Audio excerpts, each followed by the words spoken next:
What's up guys and welcome. You're watching Fazi Fitness. So let's start this video with the mutant Nick Walker getting ready to win his second New York Pro ring, and that is gonna happen in 14 weeks. So this isn't an update video but a very important one. Just look at this video and you can't even tell that Nick tore his hamstrings just before this past Mr. Olympia, and he was forced to sit out of it because of the same reason. But the way he has been able to bounce back, we have to keep in mind Nick Walker has one of the best hamstrings in the entire IFBB Pro League. One of the reasons his back shots are so impressive is exactly because of that. And people were really skeptical that how would an injury like that impact Nick Walker's performance in the gym. Well, we have plenty of time till the New York Pro, and he is already looking nasty. The hamstrings in particular are ripped. So can anyone beat him at this upcoming New York Pro? Let's say anything is possible in bodybuilding, but for Nick Walker to lose that show, a miracle needs to happen. We know this is his comeback show and he is committed to bring his 100% so that he can show the bodybuilding world who is coming. Stuart Sutherland aka Beef Stu was the runner-up at last year's New York Pro, but this is gonna be a much more competitive lineup than last year. He has started his prep and this time he will bring more size to the stage, along with that crazy good conditioning that we saw from him last year.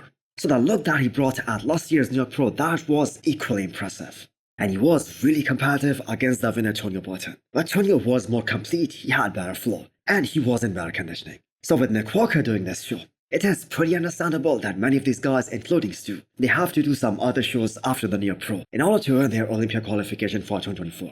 And Beef Stu is still searching for his first pro win. So I have to say Stuart has to select his show more strategically this time if he wants to get to the Olympia stage this year. I mean, look at guys like Tonio from France. He did Japan Pro, which was the last show of 2023, and he got Olympia qualified for 2024 because he was the best guy in that lineup. So Stuart also needs to pick up a show more strategically this time.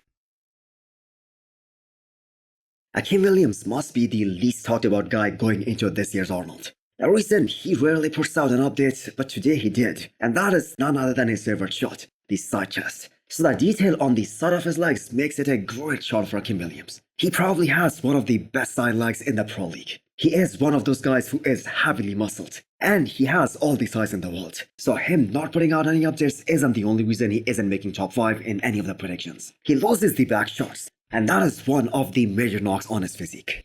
On top of that, his lower back isn't the same anymore as it was in the past. But the biggest factor still is the lack of conditioning. It's hard to put your money on Akim Williams because the last time he was in a mind-blowing condition, that was more than 3 years ago, and that happened at the Olympia 2020, where he was able to crack top 6. So Akim is one of those guys who doesn't have that super thin skin. That is why he lacks details compared to some of the top guys. Lionel Bayeki had the same issue as well. So what are your expectations from Akim Williams at this year's Arnold Classic? Can he surprise everyone and crack top 5? Do let me know in the comments below, and hit the thumbs up button if you liked the video, and smash the subscribe button if you wanna come back for more. Thanks for watching.